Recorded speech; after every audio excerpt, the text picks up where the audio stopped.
지금 우리 한반도는 북중 정상회담, 이제 26일 또 남북 정상회담, 북한과 러시아의 정상회담이 있을 거라고 하는 정보들이 나오고 있습니다.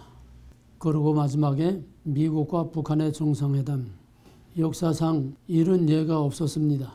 요 조그만 보이지도 않는 조그만 나라를 중심으로 해서 세계 열강들이 얽히고 설켜 있습니다. 한 치 앞을 내다볼 수 없는 토용들이 치는 이런 속에서도 하나님은 그 한가운데서 보이지 않는 그 배후에서 이 모든 나라 열강들과 모든 나라의 지도자들을 하나님께서 두루 사용하고 있습니다. 아멘. 권세를 주기도 하시고 뺏기도 하신 하나님, 모든 열강들을 일으키기도 하시고 패하게도 하시고 흥하게도 하시고 망하게도 하시는 역사의 주권자이시고 천재 대주제이신 만군의 여호와 하나님이 결코 오늘의 현실을 외면하고 있는 것이 아니고 하나님 안에서는 우연이란 없습니다. 아멘. 이스라엘은 모든 열방, 모든 민족들의 대표입니다. 표본입니다. 이스라엘을 통해서 온 세계에 하나님이 누구이심을 알게 하셨고 이스라엘을 통해서 하나님의 구원이 어떻게 이루는가 하는 것을 온 세계로 알게 하셨습니다. 이스라엘이 온 세계의 표본이 그렇다고 해서 세속사가 이스라엘 역사하고 똑같이 일치하는 건 아닙니다. 언제나 세속사와 구속사가 세속사는 세속사대로 흘러가고 구속사대는 구속사대로 흘러가지만은 그 세속사 속의 중심을 뚫고 나가는 역사의 중심은 언제나 구속사라고 하는 이스라엘을 중심으로 하고 있습니다. 때로는 톱니바퀴가 직접 맞물린 것처럼 구속사와 세속사가 함께 맞물려 들어갈 때도 있고 또 때로는 우리가 옛날식에 보게 되면 톱니바퀴가 많습니다. 톱니바퀴가 큰 거, 작은 거, 중간 거 여러 과정을 통해서 시계바늘이 정확하게 돌아가는 것처럼 세속사와 구속사의 관계도 평상시에는 서로 멀리 돌아가는 것 같아도 결국은 같은 한 하나님의 섭리 안에서 돌아갑니다. 하나님 안에는 우연이란 없습니다. 하나님께서 바로를 세우신 것은 내가 너를 세운 것은 너를 통해서 내 능력을 나타내고 나의 능력을 나타내려 하려 하심이라. 강팍한 그 바로를 세운 것도 하나님이 누구심을 나타내기 위해서 악을 적당히 들어쓰십니다. 잠언 16장 4절에서 하나님은 악한 날에 악인을 적당히 들어쓰신다고 했습니다. 이스라엘의 열왕 중에도 악한 왕도 있고 선한 왕도 있었습니다. 또 온 세계 세속사에도 악한 지도자도 있고 선한 지도자도 있었습니다. 선악간에 하나님은 다 그때의 때에 따라서 필요에 따라서 하나님께서 악한 자도 쓰시고 선한 자도 들어 쓰십니다. 바로가 있는가 하면은 하나님께서 모세를 또 불러서 바로와 정면 대결을 하게 하셨습니다. 과연 누가 크냐? 누가 진짜냐? 바로는 태양신의 아들, 신의 아들입니다. 태양신이 큰지 이스라엘의 신이 큰지 고대 전쟁은 신들의 전쟁입니다. 바로와 모세는 엑스트라일 뿐이요. 출애굽 사건은 신들의 전쟁이었습니다. 왜입니까? 그 사건을 통해서 바로를 통해서 이스라엘의 하나님 여호와, 아브라함의 하나님 여호와가 누구인지를 온 세계에 알게 하는 것이 바로 출애굽의 목적입니다. 또 하나님께서 가나안 땅에 들어가서 사사기의 혼란기를 거친 후에 사울을 왕으로 세웠습니다. 하나님이 세우셨습니다. 우연이 아닙니다. 그러나 사울은 하나님이 계획한 이스라엘의 왕은 아니었습니다. 그 나름대로 다윗을 통한 하나님이 기뻐하시는 그 왕국, 아브라함을 통해서 약속한 그 왕국을 이루기 위한 과도적인 과정으로서 사울은 꼭 필요했습니다. 그래서 악한 사울도 하나님께서 선용하심으로 하나님의 목적을 이루시기 위해서 사울을 들어 쓰셨습니다. 사울을 세우기도 하셨고 사울을 패하기도 하셨습니다. 그가 하나님의 말씀을 거역하고 아말렉을 다 진멸하라고 했는데 진멸하지 아니하고 또 하나님의 종 사무엘이 기다리고 했는데 기다리지도 않고 그래 하나님이 세우긴 세우셨지만은 내가 내 마음에 합한 자에게 내 나라를 옮겨주겠다고 하셨고 또 내가 나를 버렸으므로 내가 너를 버리겠다고 했습니다.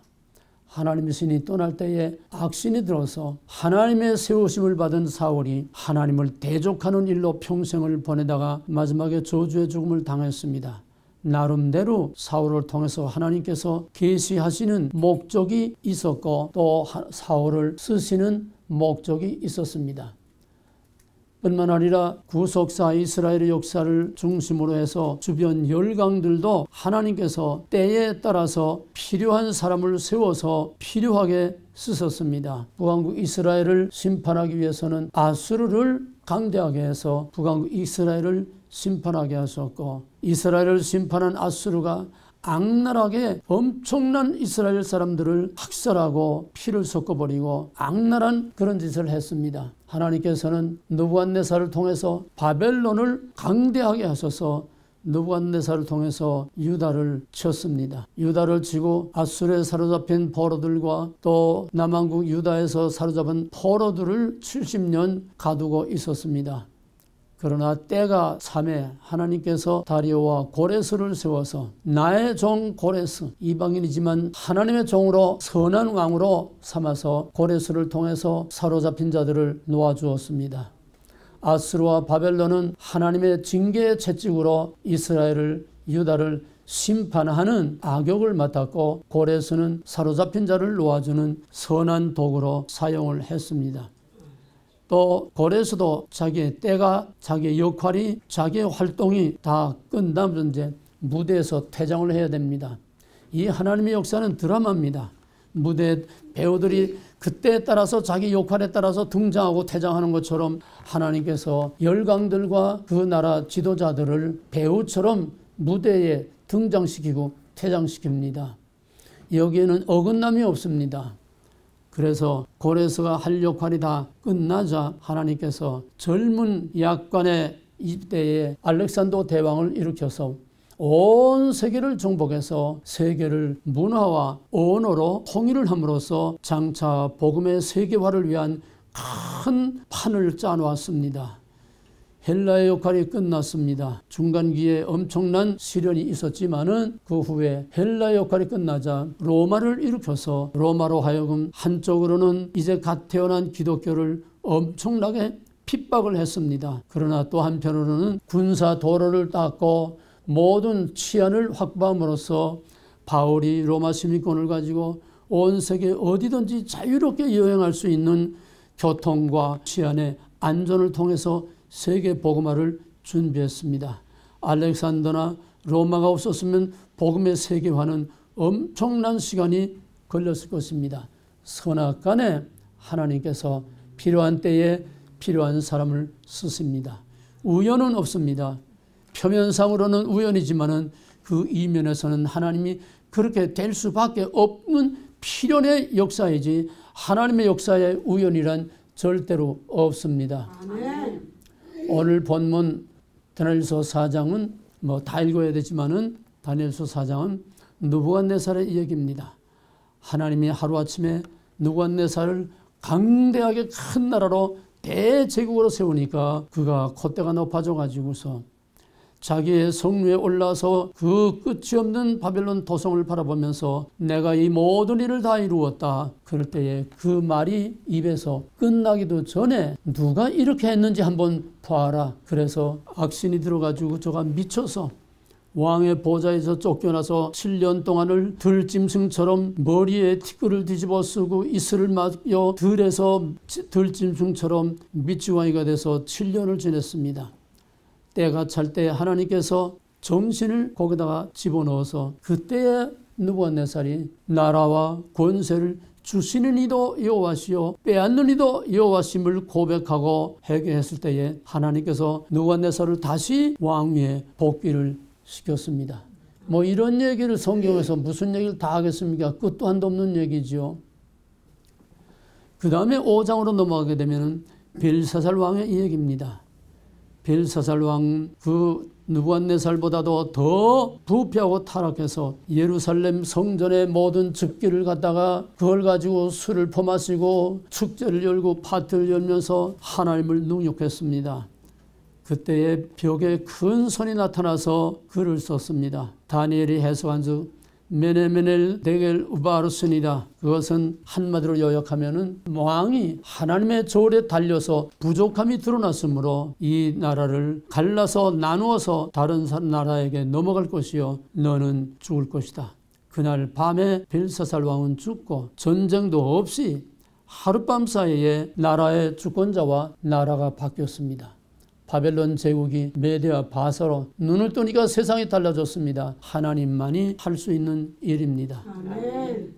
그렇다면 오늘 우리의 역사를 볼 때에 이 역사의 마지막 종말의 시대에 격동하는 이 시대에 하나님께서 북한의 김정은이를 등장을 시키고 남한의 문재인을 등장을 시켜서 남한을 뒤엎고 죄 없는 대통령이 죄를 뒤집어 쓰고 24년 형을 받고 지금 감방에 갇혀 있고 세상이 눈 깜짝할 사이에 상상도 할 수 없게 뒤바뀌었습니다.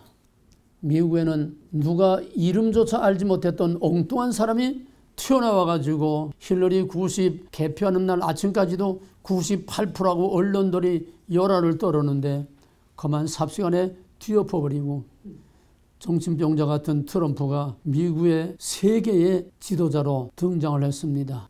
우연이 아닙니다. 북한의 시진핑이는 종신 독재 정부를 만들어서 그 법을 다 바꿔놨습니다. 일본은 아베가 나타나서 군국주의로 지금 치달아가고 있고 핵무장 직전까지 지금 와 있습니다.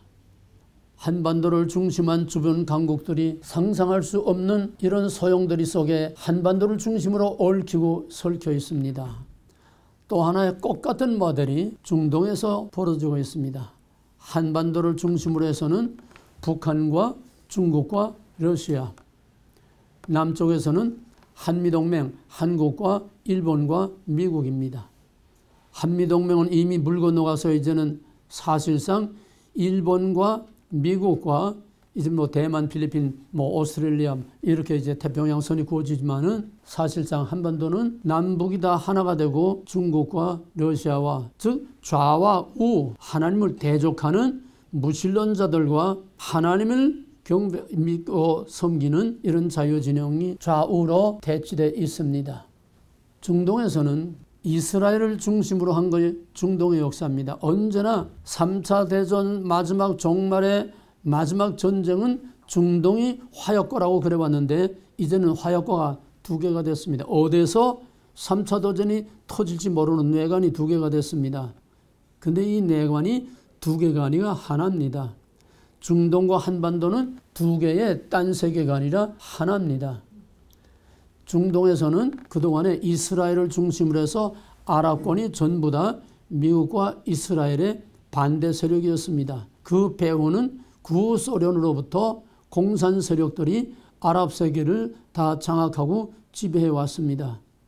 그런데 지금 판도가 바뀌어서 중동에서는 시리아와 이란이 소련과 중국과 북한과 한통속이 되어 있습니다. 그리고 나머지 사우디, 이집트, 요르단은 이스라엘과 친한 친미 정부가 지금 되고 있습니다. 좌우 진영이 딱 갈라져 있습니다. 시리아를 중심으로 해서 좌우 진영이 딱 갈라졌고 한반도를 중심으로 해서 좌우 진영이 딱 갈라져서 이게 중국을 통해서 중국은 중동과 한반도에 양다리를 좀 걸치고 있습니다. 소위 1대1로라고 하는 중국의 실크로드를 해가지고서 인도양으로 해서 바다하고 또 육로하고 육지하고 해서 중국이 아시아와 중동을 중국이 전부 다 차지하려고 하는 이거 소위 1대1로라고 하는 시진핑의 정책입니다. 세계 패권을 잡겠다는 얘기죠. 중국이 중동과 아시아를 양다리 걸치고 중국이 이거를 지금 움직일 그런 상황에 와 있습니다. 그런데 문제는 이스라엘의 가장 강력한 중동의 적이 이란입니다. 그런데 이 이란이 이스라엘의 적일 뿐만 아니라 이스라엘은 이란만이 적이 아니라 이스라엘의 적은 북한입니다. 왜? 이란의 핵과 미사일이 이란의 자금을 가지고서 북한에서 개발 발전시켜가지고 북한의 미사일과 핵이 이란으로 들어가니까 지금 이스라엘은 이란만 쳐다보고 있을 게 아니라 이란의 핵과 미사일을 계속 공급하고 기술을 향상시켜주는 북한을 가만 놔둘 수가 없는 상황이 되었습니다. 그러므로 북한 문제는 이스라엘의 문제요 동시에 미국의 문제입니다. 묘하게 지금 얽혀 들어갑니다. 그래서 지금 세계의 최고의 정보기관이라고 하는 이스라엘의 모사드하고 미국의 CIA가 지금 합동작전을 벌이고 있습니다. 김정은 참수작전 합동작전을 벌이고 있습니다. 이 모사드하고 CIA가 서로 얽히면은 못하는 일이 없습니다. 세계를 다 움직입니다. 한 나라 뒤엎는 건 아무것도 아닙니다. 그래서 김정은이가 지금 무서워하는 거는 미국의 뭐 B-1B 스텔스 뭐 이걸 무서워하는 게 아니라 지금 모사드와 CIA의 참수작전을 제일 무서워해서 김정은이 좀처럼 공석상에 잘 나타나질 못하고 거의 대부분을 지하 100m 밑에 땅굴 속에 갇혀서 삽니다. 이런 상황에서 지금 남북회담이 열리고 있습니다. 평창을 계기로 해서 일촉즉발의 전쟁이냐 평화냐 전쟁의 위기가 순간순간 다가오는 것처럼 선제타격 하다가 평창 바람에 그만 판이 확 뒤집혀서 평화무드가 돼버렸습니다. 남북이 어울려서 얼씨구나 하고 지금 난리가 났습니다.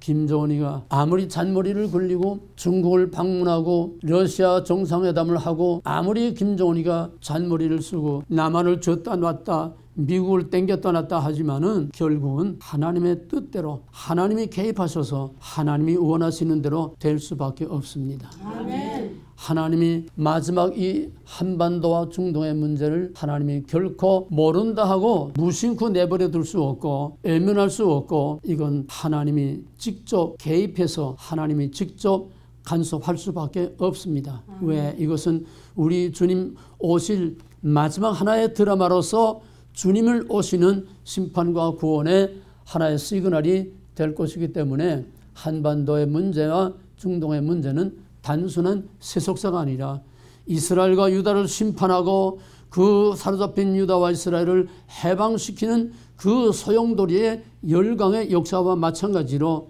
그때는 세속사와 구속사가 톱니바퀴가 직접 맞물려 들어갔습니다. 오늘 한반도의 문제는 바로 열강과 한국의 톱니바퀴가 이제는 직접 물려 들어가서 세속사와 구속사가 직접 물려 돌아가고 있습니다.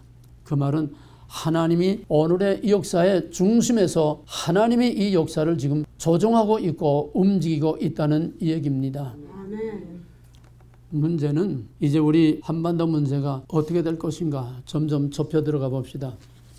그러면은 남북 간의 문제가 어떻게 될 것인가. 당장 지금 임박한 것이 26일 남북 정상회담입니다. 저희 나름대로 다 생각이 있고 계획이 있겠지만은 저들이 어떤 합의를 하고 어떤 선언을 하든 간에 하나님에게는 아무 의미가 없습니다. 저들이 합의된다고 그대로 되는 것도 아니고 저들이 하겠다고 그대로 되는 것도 아니고 뭐 불을 보듯 뻔한 일이지요. 지금 문재인은 또 그 일당 청와대를 비롯한 주사파들은 어떻게 하면 하루빨리 고려 연방제, 낮은 단계 연방제 적화 통일을 할 것이냐. 여기에 혈안이 돼서 그밖에 없어요. 왜? 노무현 때 이놈들이 청와대에서 나오면서 뭐라고 했냐면은 구분응선까지 다 올라왔는데 다 쏘는죽에 콧바들었다. 이명박이 상상을 초월하는 550만 표를 그냥 휘가닥 뒤집어 놓으니까 구분응선까지 다 올라왔는데 다 쏘는죽에 콧바들었다. 이제는 다시는 시간을 지체하지 않고 다시는 기회를 놓치지 않겠다는 게 이렇게 혈안이 된 겁니다. 5년 동안에도 못할 거를 1년 동안에 지금 다 해놓고 이제 6월 달에 헌법 개정까지 하고 지방자치단체 다 싹 쓸면은 그 뭐 투표 하나만 아닙니까? 국민투표나 지방자치단체나 문재인이가 뭐 대통령 정상적으로 된 겁니까? 선거관리위원회에서 다 조작해서 했는데 누가 이 법을 막습니까? 이미 다 만들어 놓고 하는 드라마인데 뻔할 뻔짜지요. 국민투표 통과됩니다. 지방자치단체 홍준표가 그래서요. 우리가 7개만 얻으면 7개조차 얻지 못하면 자기는 사표를 내겠다고 그랬어요. 그 정도 지금 위기 상황에 와 있는데 불을 보듯 뻔한 일입니다. 6월 달이면 모든 상황은 끝납니다. 헌법이 통과되면 상황은 끝납니다. 국회가 개헌을 막을 힘이 됩니까 지금? 야당들이 제대로 야당구실을 합니까? 지금 주사파의 여당보다 더 문제는 야당들입니다. 야당만 똑바로 서도 문재인이 마음대로 못하는데 야당이 북치고 장구치고 함께 놀아나고 있어요. 오합지졸이 돼가지고 정말 혼란에 그걸 달리고 있습니다. 그럼 이번 정상회담에서 표면으로 나타나는 표현은 어떻든 항상 공산주의자들은 태초로부터 너의 아비 마귀는 태초로부터 거짓말쟁이요 살인자라고 요한복음 8장 42절 예수님 말씀하신 대로 공산주의는 사탄입니다. 그러므로 처음부터 끝까지 거짓말입니다. 그놈들하고 협상이라는 건, 그놈들하고 약속이라는 거는 마귀하고 약속하는 거에 똑같아요. 있을 수가 없어요. 이게 역사가 증명하는데도 또 회담합니다. 그러면은 크게 잡으면은 이번 남북 정상회담은 첫째로 경제 공동체, 통일 전 단계로 경제 공동체, 쉽게 말하면 김대중 노무현 때처럼 퍼다 주고 그냥 함께 잘 살자는 얘기예요. 남한의 재벌과 남한의 모든 기업들은 다 진리해버리고 북한에 퍼다 주는 겁니다. 그 다음에는 궁극적으로 연방제 통일을 하겠다는 밀담을 할 게 불보듯 뻔한 사실입니다. 표면에 나오는 건 지금 몽땅 거짓말하지 않습니까? 북한에 갔다 온 것도 저희들 발표하는 것만 나타나는 거지 기자들도 따라 못 가고 세상에 이런 놈의 나라가 어디에 있습니까? 대표단들이 가는데 기자 한 사람도 못 따라가고 저희들이 발표한 거 그 속에서 무슨 꿈꾸이 속에서 아무도 몰라요. 역대 이런 예가 없었어요. 남북 정상회담하면 저희들 말하는 게 그건가 보다 하는 거지 실제로 무슨 말을 했는지 알려면 안 와도 없어요. 아무도 없어요. 거기 정상회담하는데 기자가 거기 끼어들겠습니까? 어림도 없는 얘기예요. 불을 보듯 뻔한 거죠. 그 다음에 이제 북한과 러시아의 정상회담이 뭐 어떻게 되든 간에 건 시진핑과 북한이 정상회담 한 거와 연장선상에 있는 다 그놈이 그놈 파리아로로 굽는 같은 놈들이니까 그 뭐 보나마나 뻔한 거죠. 뭐냐? 그놈들이 노리는 건 평화체제입니다. 김정은이가 지금 미국에 요구하는 거는 체제를 인정해달라는 거예요. 체제를 인정해달라는 거는 우리한테 적대 행위를 하지 말라는 얘기입니다. 적대 행위를 하지 말라는 거는 군사훈련 하지 말고 미군 철수하라는 얘기예요. 평화협정 맺자는 얘기입니다. 결국은 한마디예요. 시진핑하고 김정은이나 또 김정은이하고 러시아 푸틴하고 회담을 하나 또 김정은이하고 트럼프하고 회담을 하나 저들이 요구하는 거는 평화체제 우리 싸우지 말자는 거예요. 얼마나 좋습니까? 이것이 일찍이 키신저 작품으로 우리가 봤지 않습니까? 파리 평화협정으로 싸우지 말자고 하니까 미군이 더 이상 머물러 이유가 없어요. 미군이 철수하니까 그냥 적과 통일되고 말지 않았습니까? 그때 상황하고 오늘의 한국 상황이 다르다고 하면은 그때 월남의 상황은 우리로 말하면 태극기를 드는 세력이 없었다는 거예요. 애국 세력이 없었다는 겁니다. 몽땅 다 그냥 그저 데모, 뭐 정치, 종교, 뭐 문학의 학계, 예수 할 것 없이 몽땅 다 반정부 투쟁을 하고 비서실장이 간첩이었고 우리나라는 대통령이 간첩이니까 그거보다 더하네. 그러나 월남과 우리나라가 다른 거는 나라를 지키겠다고 하는 애국 세력이 있다는 겁니다. 근데 이상한 거는 지금 CIA의 막강한 팀이 한국에 와 있는데 이게 결정적인 키입니다. 한국이 월남 상황이면은 미국은 깨끗이 손 떼고 나갑니다. 하늘도 스스로 돕는 자를 돕는다고 하는데 자기네들이 미국 실고 공산주의가 다 좋다는데 미국이 붙어 있을 이유가 뭐 붙어 있어봤자 할 일이 없어요. 그래서 월남에서 간단하게 철수한 겁니다. 미국도 지금 한국을 포기하느냐 마는 게 이면에서 배후에서 항상 왔다 갔다 합니다. 그러나 한국을 포기할 수 없는 것은 태평양권에 중국을 견제하는 큰 틀에서도 있지만은 또 한국 하나를 놓고 볼 때에도 한국을 놓을 수 없는 이유가 두 가지가 있는데 하나는 한국에 너무나 많은 희생의 대가를 지불했다는 거고 또 하나는 2차 대전 이후에 신생 독립국가 70여 개국 중에서 민주주의와 경제 부흥을 일으킨 나라는 한국 하나밖에 없는 겁니다. 그러니까 미국이 14만 4천 명의 젊은 희생을 여기다가 다 피를 쏟아 부었지만은 코리아는 우리가 미국의 6.25 행사라든지 미국의 어떤 행사에 가서 보게 되면요. 미국 사람들은 코리아를 굉장히 프라우드하게 생각합니다. 미국의 정말 승리의 기념비와 같이 생각을 해요. 왜? 우리의 희생이 이렇게 값진 열매를 가져왔다는 거예요. 세계 10대 경제대국과 민주주의 가장 대표적인 미국의 걸작이 바로 코리아다는 겁니다. 한국에 대해서 굉장히 프라우드하게 생각했어요. 언젠가 작년에 이 워싱턴 주정부에서 무슨 모임이 있다고 해서 이제 갔는데 뭐냐 하니까 주정부, 주지사 이하 주정부 당국에서 올림피아에 가보게 되면 6.25 전쟁 기념비가 있습니다. 거기에 뭐라고 써냐면 잊혀진 전쟁이라고 써 있습니다. 이거는 반드시 여러분들이 한 번은 가봐야 됩니다. 근데 이 잊혀진 전쟁이라는 거는 역설적인 얘기요. 결코 잊을 수 없다는 얘기를 역설적으로 쓴 거지요. 우리가 잊어버렸다는 말이 아니죠. 우리는 한국 전쟁을 절대로 잊어버릴 수 없다는 겁니다. 그래서 워싱턴 주정부에서 미 연방정부 교과서들은 그건 연방정부에서 하는 거지만은 주정부에서 역사 부교재로 교재를 만드는데 거기에 한국 전쟁에 대한 기사를 거기에 실어서 많은 젊은 학생들에게 한국 전쟁을 알리야겠다는 거예요. 우리가 해야 할 일, 우리도 못하는 걸 미국 주정부에서, 워싱턴 주정부에서 코리아 워를 모든 젊은 사람들에게, 중고등 학생들에게 전부 이걸 가르치고 알려야 되거든요. 책을 만들었어요. 그 책 만드는 기념실 거기서 한 거예요. 너무너무 정말 놀랄 일입니다.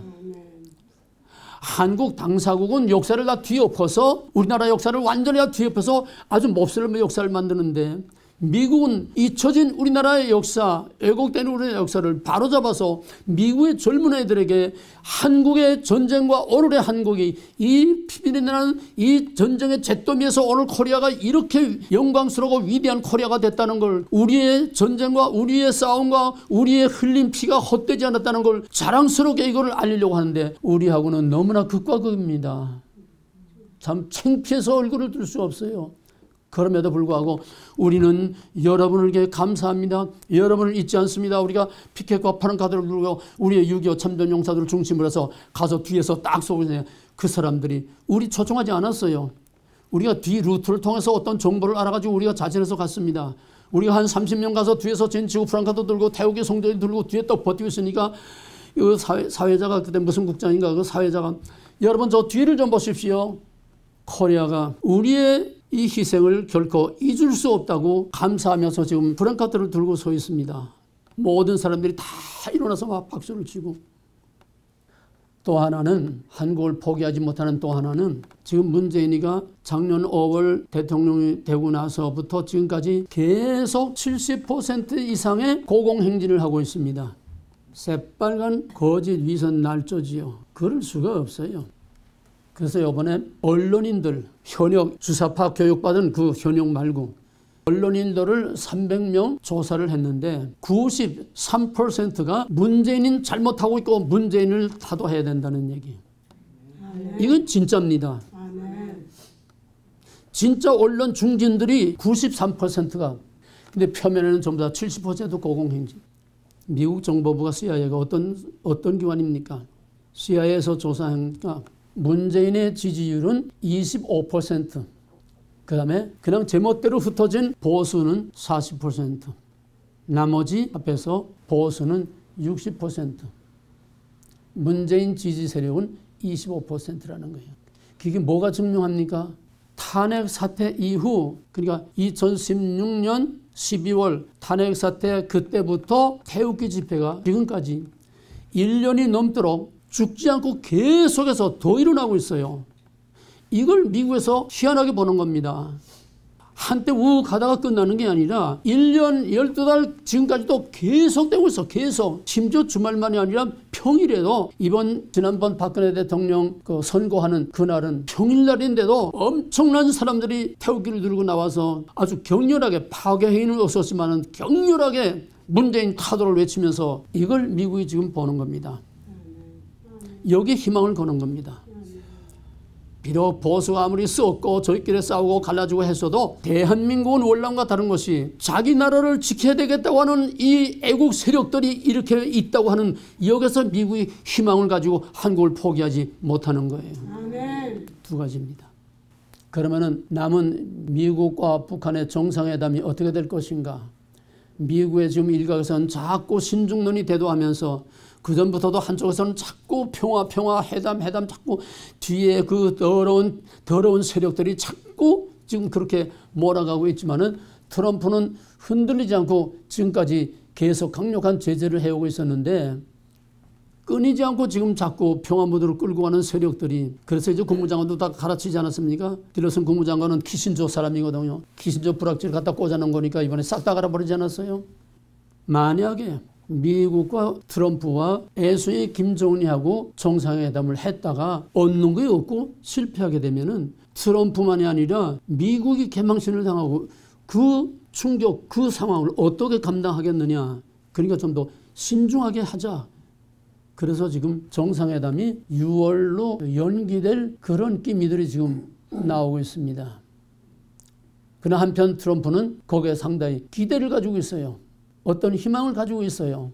협상의 명수라고 하지만은 김정은이하고 협상이 안 됩니다. 김정은이 요구 조건은 두 개예요. 적대 행위 하지 말라. 한미 군사훈련 하지 말라. 그 다음에 체제를 인정해달라. 체제 인정해준다는 거는 바로 평화협정을 맺자는 얘기예요. 평화협정 맺고 정상 국가로 상대하고 그 다음에 미군 철수하고는. 평화협정은 전쟁하지 말자는 거니까 미군이 주둔하고 있을 명분이 없어지는 겁니다. 자동 미군 철수입니다. 그러면 저희 먹을 거 다 따먹지 않아요? 미국은 따먹을 게 뭐 있습니까? 월남처럼 그냥 송두리째 내주는 것밖에 없어요. 지금까지 25년, 30년 동안 미국이 이런 식으로 질질 끌려왔는데 트럼프는 더 이상 끌려가지 않을 거예요. 확실한 핵 폐기 행동 이걸 보기 전에는 회담하면 예를 들어서 북핵을 폐기하겠다. 불가역적인 그런 상태로 핵을 포기하겠다. 그 말을 어떻게 믿습니까? 그대로 진행한다고 해도 2년, 3년 걸립니다. 그러나 무엇보다도 북한은 땅굴 문화입니다. 7,000개의 땅굴이 있습니다. 지금 핵폭탄이 10개인가 20개인가 몰라요. 이걸 지금 숨길 때 다 숨겨놨어요. 7,000개의 땅굴에 어디다가 뭘 숨겨놨는지 모르는데 비핵화하게 되면 그 껍데기만 가지고 와서 뭘 압니까? 저희 가질 건 뒤로 다 빼돌려놨는데 협상이 이루어질 수가 없어요. 그럼 트럼프하고 미북 정상회담은 딱 두 가지밖에 없습니다. 평화협정으로 가든지 아니면은 협상 깨버리고 그냥 폭격을 해버리는 겁니다. 그러면 나머지 평화협정은 적과 통일입니다. 그 월남처럼 되는 거예요. 아니고 북한을 때려버리면은 북한 정권이 무너집니다. 가능하면은 저들이 노리는 거는 북한의 지도자만 바꾸겠다는 그런데 그거 그렇게 쉽게 되지는 않습니다. 뭐 여기 많은 얘기는 할 수가 없어요. 지금 시간이 없어. 그럼 북한이 무너지면은 남한은 어떻게 됩니까? 남한은 지금 탈북한 기자들과 탈북한 사람들이 말하는 게 남한에 와보니까 진짜 빨개는 다 남한이다. 북한의 빨개는 진짜 빨개가 아니라는 거예요. 목숨 유지하기 위해서 사는 거지 진짜 골수는 남한에다 있다는 거예요. 이걸 어떻게 합니까? 우리 김수찬 목사님, 우리 박규주 목사님 내 인터넷 보는 거 아마 봤을 거예요. 남한의 종북 세력의 종북 단체들 봤어요? 어마어마합니다. 종북 세력, 종북 단체. CIA에서는 미국과 한국의 종북 단체 조직들 거기에 개개인의 신상, 신원, 성분 전부 다 조사가 다 끝난 상태고 미국에서도 미국 안에서 활동하는 종북 세력들을 신고하라고 인터넷에들 자꾸 떠들고 있어요. 또 그리고 앞으로 과거에 5년 미국의 비자를 받으려면은 지나간 5년 동안에 SNS에서 활동한 것을 유튜브라든지 또 뭐 카톡이라든지 또 이메일이라든지 하여튼 뭐 페이스북이라든지 거기서 활동한 5년 동안에 이거를 전부 다 자기 아이디를 다 내놓고 그걸 국토안보부에 다 검색을 해서 5년 동안의 활동을 다 검색을 해가지고서 거기에 걸리는 거는 미국 비자 안 준다는 거예요. 쉽게 말하면은 미국과 한국에 있는 종북 세력을 아주 뿌리를 뽑겠다는 겁니다. 네. 북한이 무너지면은 남한의 문재인 정권 절대로 그대로 놔두지 않아요. 남한이 공산화되는 걸 놔두지 않아요. 이건 전략상 놔둘 수가 없어요. 그럼 간단한 겁니다. 지금 시그널을 계속 사인을 보내고 있는데도 이 먹통들은 하나밖에 모르기 때문에 동문서답하고 있어요. GM 철수한다는 건 이거 하나의 사인입니다. 시그널이에요. 지금 중국과 미국이 경제전쟁을 벌이고 있는데 중국이 보복을 했어. 보복을 하니까 트럼프가 100배의 보복을 하겠대. 못 당합니다. 미국하고 중국하고. 미국을 이길 나라가 없어요. 왜? 이 마지막 때 하나님께서 마지막 버팀목으로 쓰고 있기 때문에. 결국은 문 정권 무너지는 건 간단해요. 첫째는 애교적으로 도저히 설 수가 없습니다. 여러분 많이 봤지만은 국제회의 G20이라든지 어떤 국제회의장에 나가서 문재인은 영어 한마디도 못하고 누가 와서 인사 한마디 해주는 놈이 없어요. 귀태 혼자 멀뚱멀뚱해서 희죽희죽 혼자서 희죽거리고 있지. 누구 하나 상대를 안 해줘요. 이런 국제적인 애교에 왕따를 당하고서 그 나라 그 대통령이 바로 설 수가 없습니다.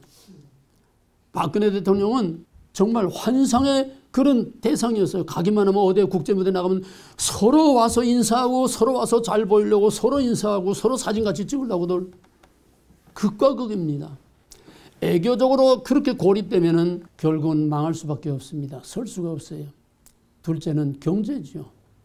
지금은 무력이 아니라 경제입니다.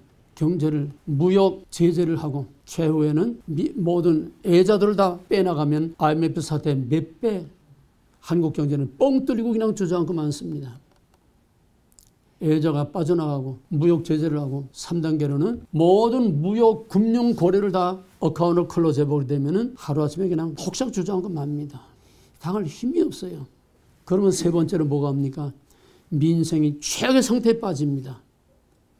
뭐 젊은 청년들 일자리 창출 뭐 몇 조 원을 국회에서 이번에 한데 안 돼요. 그거 해봐야 그거 가지고 안 돼요.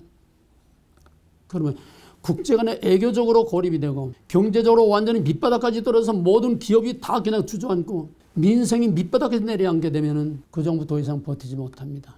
그때는 촛불이 태우기가 되든지 몽땅 뒤엎어지고 그 정권은 살아남을 수가 없습니다.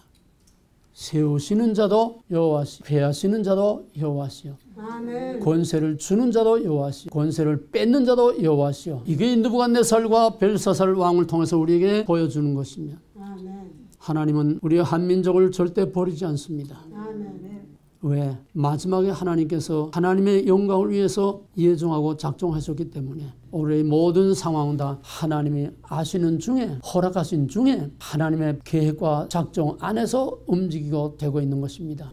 결과는 하나님의 이름을 위하여 하나님께서 트럼프를 고레스처럼 사용하든지 남북을 통일한 다윗 왕처럼 사용을 하든지 하나님께서 트럼프를 통해서 하나님이 누구이심을 알게 하시고 하나님의 영광을 스스로 받을 것입니다. 아멘. 역사의 주인은 하나님이십니다. 아멘. 문재인이가 주인이 아닙니다. 아멘. 김정은이가 주인이 아닙니다. 아멘. 시진핑이 주인이 아닙니다.